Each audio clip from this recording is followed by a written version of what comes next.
नमस्कार, दिन भर की बड़ी खबरों में आपका स्वागत है। मैं हूं आराधना।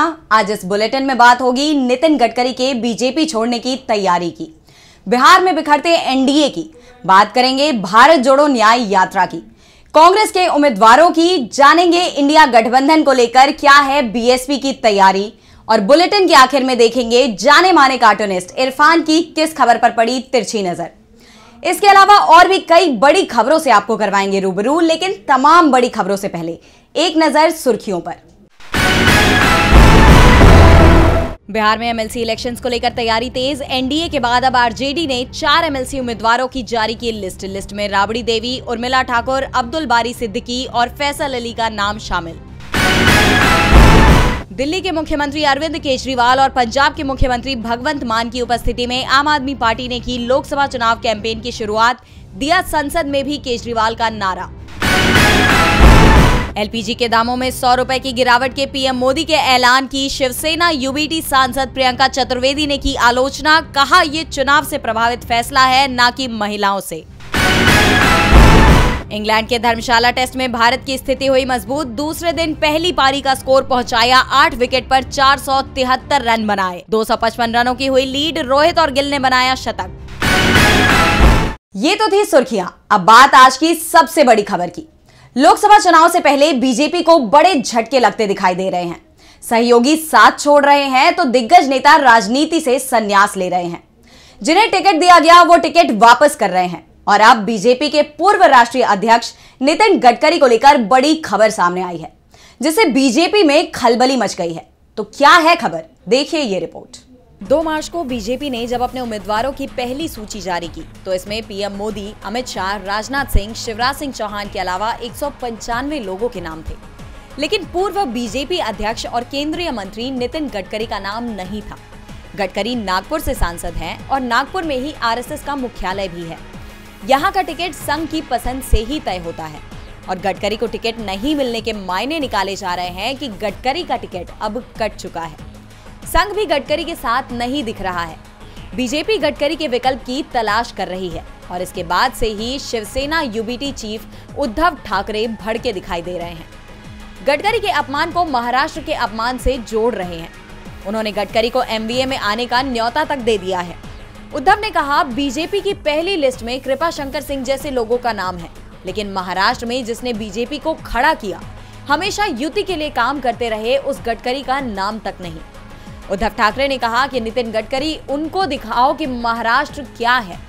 महाराष्ट्र कभी भी दिल्ली के आगे नहीं झुका है और ना ही झुकेगा। आपने कई वर्षों मेहनत करके महाराष्ट्र में बीजेपी का आधार बनाया है, लेकिन लिस्ट में आपका नाम नहीं है। आप बीजेपी छोड़ दीजिए, हम आपको एमवीए से चुनाव जीत कर लाएंगे। गडकरी एमवीए में जाते हैं तो पूरे महाराष्ट्र के राजनीतिक समीकरण बदल जाएंगे। असर देश की राजनीति पर भी दिखेगा। वैसे एनडीए के कमजोर होने की शुरुआत तो पहले से ही हो चुकी है। बिहार में तो हालात ये हो गए हैं कि पार्टी अपने सहयोगियों को एक मंच पर भी नहीं ला पा रही है।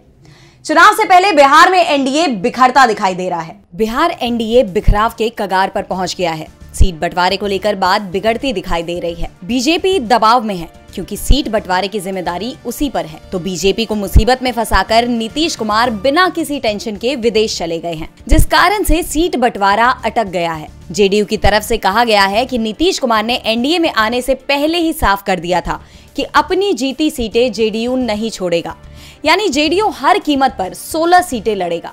दूसरी तरफ चिराग पासवान ने भी अमित शाह से साफ कह दिया है कि हमें हमारी 6 सीटें चाहिए। चाचा पशुपति को अगर बीजेपी कोई सीट देना चाहती है तो वो अपने कोटे से दे, जबकि बीजेपी चाचा भतीजा दोनों को ही 5 सीटों में समेटना चाहती है।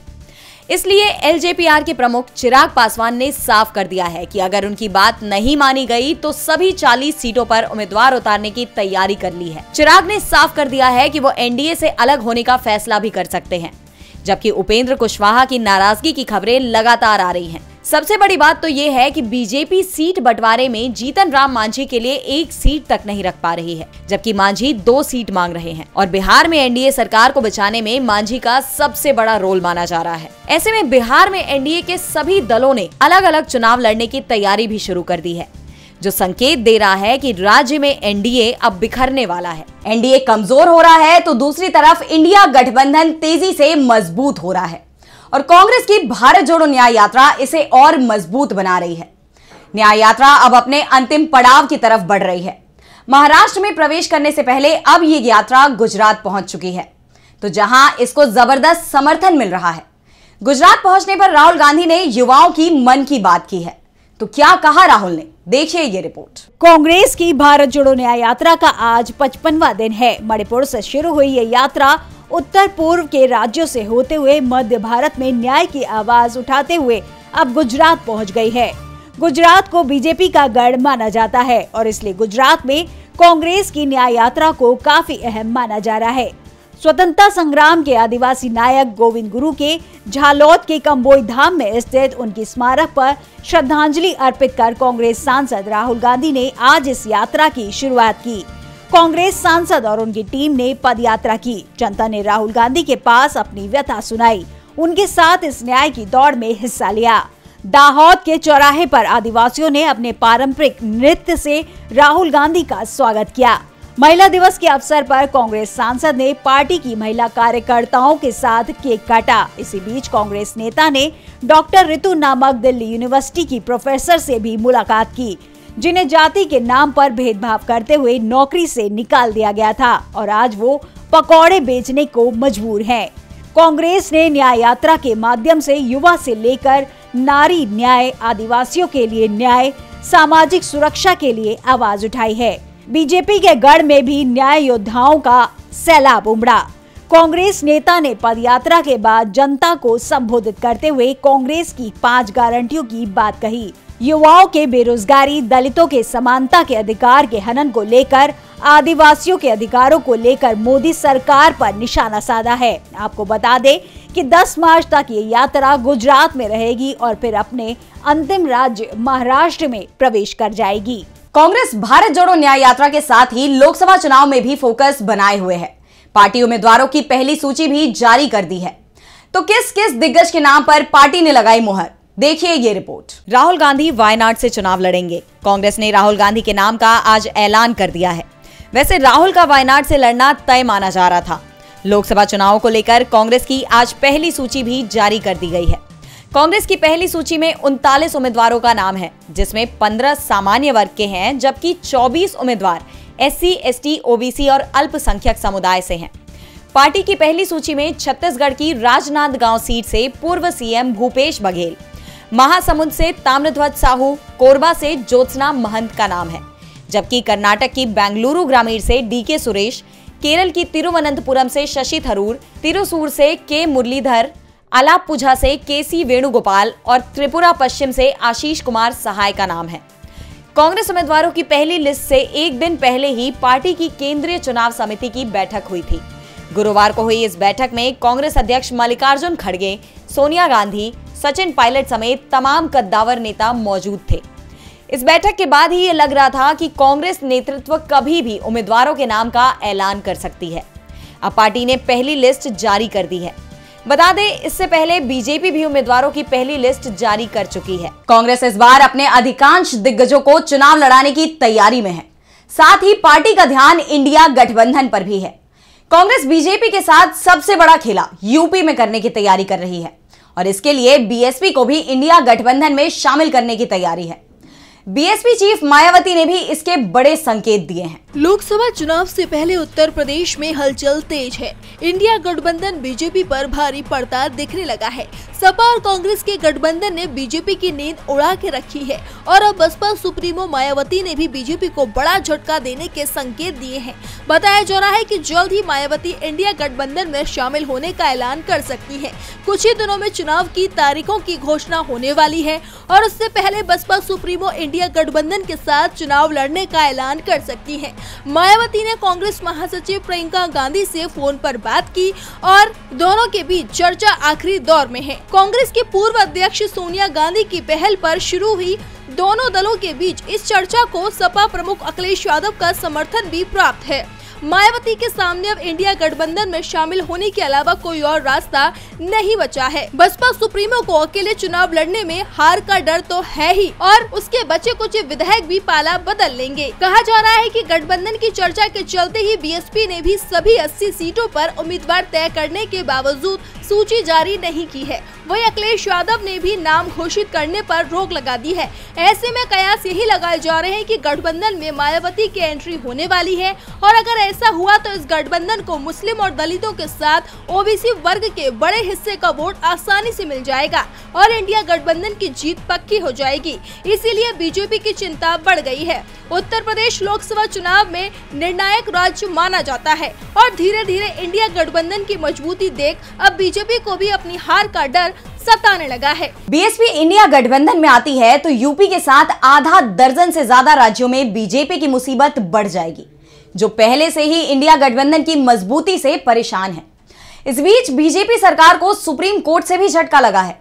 मामला कश्मीर और पाकिस्तान से जुड़ा है, तो क्या कहा है सुप्रीम कोर्ट ने, देखिए ये रिपोर्ट। जम्मू कश्मीर को लेकर आए दिन विवाद सामने आते रहते हैं। अनुच्छेद 370 को लेकर विवाद तो लंबे समय से चल रहा है। अब एक बार फिर ये मुद्दा गरमाया हुआ है। अब ये मामला सुप्रीम कोर्ट तक पहुंच गया है और कोर्ट के फैसले ने मोदी सरकार को जोरदार झटका दे दिया है। दरअसल मामला बीते साल अगस्त का है, जब महाराष्ट्र के कोल्हापुर कॉलेज के कश्मीरी प्रोफेसर जावेद अहमद हाजम के खिलाफ केस दर्ज किया गया था। इसमें कहा गया था कि उन्होंने व्हाट्सएप स्टेटस लगाकर 5 अगस्त को जम्मू कश्मीर के लिए काला दिन घोषित करने और 14 अगस्त को पाकिस्तान का स्वतंत्रता दिवस मनाने की अपील की थी। कोर्ट ने मामले में सुनवाई करते हुए एफआईआर रद्द कर दी है। इसके साथ ही सुप्रीम कोर्ट ने असहमति के अधिकार को बरकरार रखते हुए कहा कि हर आलोचना अपराध नहीं होती। आर्टिकल 19(1)(a) में नागरिकों को दी गई बोलने और अभिव्यक्ति की आजादी का हवाला देते हुए कोर्ट ने कहा कि हर नागरिक को अधिकार है कि वे आर्टिकल 370 हटाए जाने से लेकर केंद्र सरकार के किसी भी फैसले की आलोचना या समर्थन कर सकता है।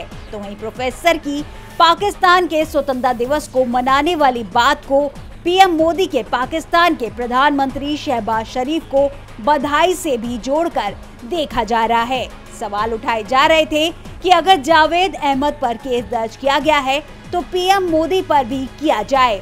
इस पर कोर्ट ने कहा कि पाकिस्तानी लोगों को उनकी आजादी के दिन की शुभकामना देना एक सद्भावना का काम है और केस खारिज कर दिया। सुनवाई के दौरान जस्टिस अभय एस ओका और उज्जवल भुआन की बेंच ने कहा कि देश में बोलने और अभिव्यक्ति की आजादी के अधिकार के बारे में जनता को जागरूक करना चाहिए। अनुच्छेद 370 पर सरकार के खिलाफ बोलना किसी भी व्यक्ति की अभिव्यक्ति की आजादी है और ये उसका अधिकार भी है जो संविधान ने दिया है। कोर्ट ने बीजेपी सरकार को जमकर सुना दिया। तो दूसरी तरफ एडीआर ने चुनावी चंदे को लेकर जो रिपोर्ट जारी की, उससे बीजेपी बुरी तरह से फंसी दिखाई दे रही है।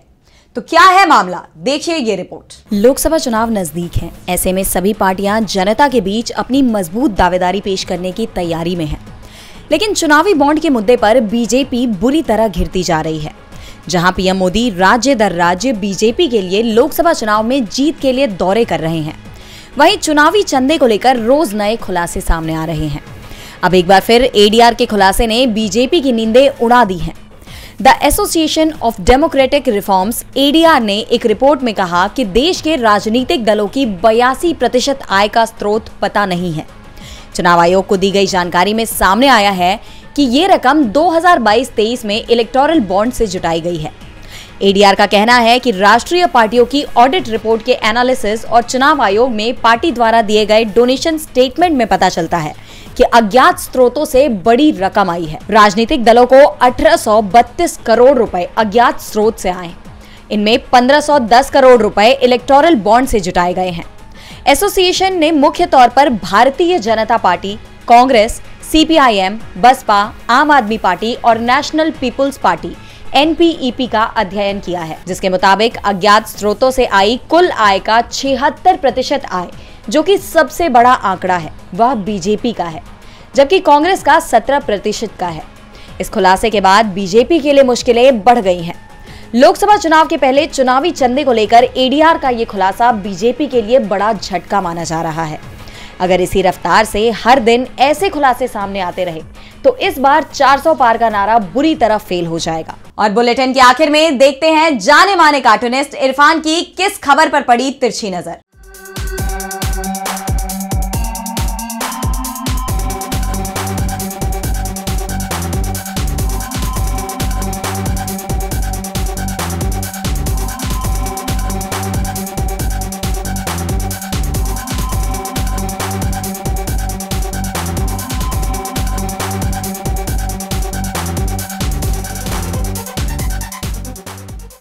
एलपीजी गैस सिलेंडर पर 100 रुपये घटाकर पीएम नरेंद्र मोदी ने देश की महिलाओं को महिला दिवस पर बधाई दी है। 950 रुपये के करीब सिलेंडर में से सिर्फ 100 रुपये घटाने से मोदी की गारंटी पूरी होगी या नहीं होगी, ये तो वक्त बताएगा। फिलहाल हम मणिपुर की उन महिलाओं को भी शुभकामनाएं देते हैं महिला दिवस पर, जिन्हें पीएम के आने का पिछले 1 साल से इंतजार है।